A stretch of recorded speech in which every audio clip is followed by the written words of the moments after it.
Assalamualaikum warahmatullahi wabarakatuh. Waalaikumsalam warahmatullahi wabarakatuh. Perkenalkan, nama saya Ahmad Fauzan. Saya mahasiswa dari Universitas Negeri Gorontalo. Saya Fakultas Teknik, jurusan Teknik Informatika. Di sini saya akan membawakan materi teori-teori pembelajaran. Nah, apa saja sih dalam isi teori pembelajaran ini? Di sini ada pengertian pembelajaran. Pengertian pembelajaran yaitu adalah proses penting dalam kehidupan manusia, di mana individu mengalami perubahan dalam perilaku, pengetahuan, keterampilan, atau sikap melalui interaksi dan informasi atau pengalaman. Belajar bisa sadar saat kita aktif mencari pengetahuan baru, atau tidak sadar terjadi tanpa disengaja seperti melalui pengamatan. Ini adalah perjalanan seumur hidup yang dipengaruhi oleh motivasi, minat, pengalaman sebelumnya. Belajar melibatkan proses pengolahan informasi di otak dan seringkali terjadi melalui interaksi sosial. Penting untuk memahami bahwa setiap individu memiliki gaya belajar yang unik dan pendekatan yang beragam dalam pembelajaran, membantu memfasilitas keberhasilan belajar bagi semua siswa. Nah, satu hal yang penting dari belajar ini yaitu adalah setiap orang mempunyai gaya belajar berbeda. Jadi gak ada salahnya atau benar dalam cara kita belajar. Yang penting kita nyaman belajar di kelas ini. Ada slide berikutnya, ada teori behavioristik. Apa itu teori ini? Teori ini adalah menyoroti pengamatan perilaku eksternal sebagai hasil dari stimulasi lingkungan tanpa memperhatikan proses mental internal. Ivan Pavlov dan John B. Watson adalah kontributor utama dari teori ini. Pavlov menemukan conditioning klasik, sementara Watson menyatakan bahwa semua perilaku dapat dijelaskan melalui stimulasi respon yang dikondisikan BF. Skinner mengembangkan operan conditioning, menunjukkan bahwa perilaku dapat diubah melalui penguatan positif atau negatif. Teori ini berdampak besar pada pendidikan, walaupun dikritik karena kurangnya perhatian pada proses mental internal.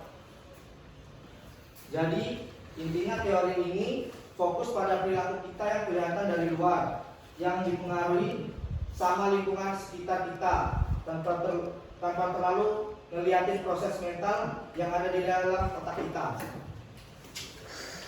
Yang berikut ada teori konstruktivisme. Teori ini peran aktif individu dalam membangun pengetahuan baru dari pengalaman mereka. Piaget dan Vygotsky adalah tokoh utama. Pendekatan ini mempromosikan pembelajaran siswa berpusat di mana guru menjadi fasilitator dan siswa menggunakan pengalaman dan refleksi untuk memahami konsep dan mendorong pemikiran kritis dan kreativitas. Intinya teori ini menerapkan banget peran kita sebagai individu yang aktif dalam membangun pengetahuan baru dari pengalaman kita sendiri. Ada yang selanjutnya ada teori kognitivisme. Teori ini menyoroti proses mental dalam pembelajaran. Piaget dan A.U. Sudel menekan pentingnya konstruksi pengetahuan dan pembelajaran yang bermakna. Gardner mengembangkan model pembelajaran berbasis tujuan. Teori ini mempengaruhi pengembangan kurikulum dan strategi pengajar di pendidikan modern. Yang selanjutnya ada teori humanistik. Teori humanistik ini fokus pada pertumbuhan pribadi dan kebebasan individu. Carl Rogers dan Abraham Maslow adalah tokoh utama. Mereka menekankan lingkungan pembelajaran yang mendukung prioritas pada siswa dan memfasilitasi ekspresi diri. Pendekatan ini memperkaya pengalaman belajar dan menghargai keunikan setiap individu. Yang terakhir ada teori pembelajaran sosial. Teori ini kita juga dikenal sebagai teori pembelajaran sosial kognitif, dikembangkan oleh psikologi Albert Bandura. Teori ini menekan bahwa pembelajaran tidak hanya terjadi melalui pengalaman langsung, tetapi juga melalui pengamatan orang lain dalam konteks sosial. Dalam teori ini, Bandura menyoroti peran penting proses kognitif dalam pembelajaran, seperti perhatian, retensi, reproduksi, dan motivasi. Jadi kesimpulan yang materi yang saya bawa ini adalah belajar adalah proses penting dalam kehidupan manusia yang melibatkan perubahan dalam perilaku, pengetahuan dan keterampilan melalui interaksi dan lingkungan. Teori-teori pembelajaran seperti teori behaviorisme, konstruktivisme, kognitivisme, humanistik, dan pembelajaran sosial itu memberikan pandangan yang beragam tentang bagaimana individu belajar dengan berkembangnya, meskipun masing-masing teori memiliki pendekatan yang berbeda.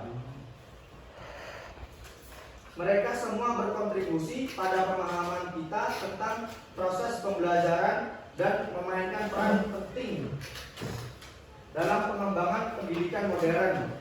Dengan memahami berbagai teori ini, kita dapat merancang pendekatan pembelajaran yang lebih efektif dan memfasilitasi keberhasilan belajar bagi siswa. Jadi, materi ini yang saya sampaikan, kalau banyak salah dalam penyampaian, saya minta maaf yang sebesar-besarnya. Di sini saya juga manusia yang tak luput dari kesalahan. Jadi kita di sini sama-sama belajar. Mohon maaf kalau penyampaian saya tidak seperti yang se-efektif mungkin. Jadi saya mohon maaf yang sebesar-besarnya.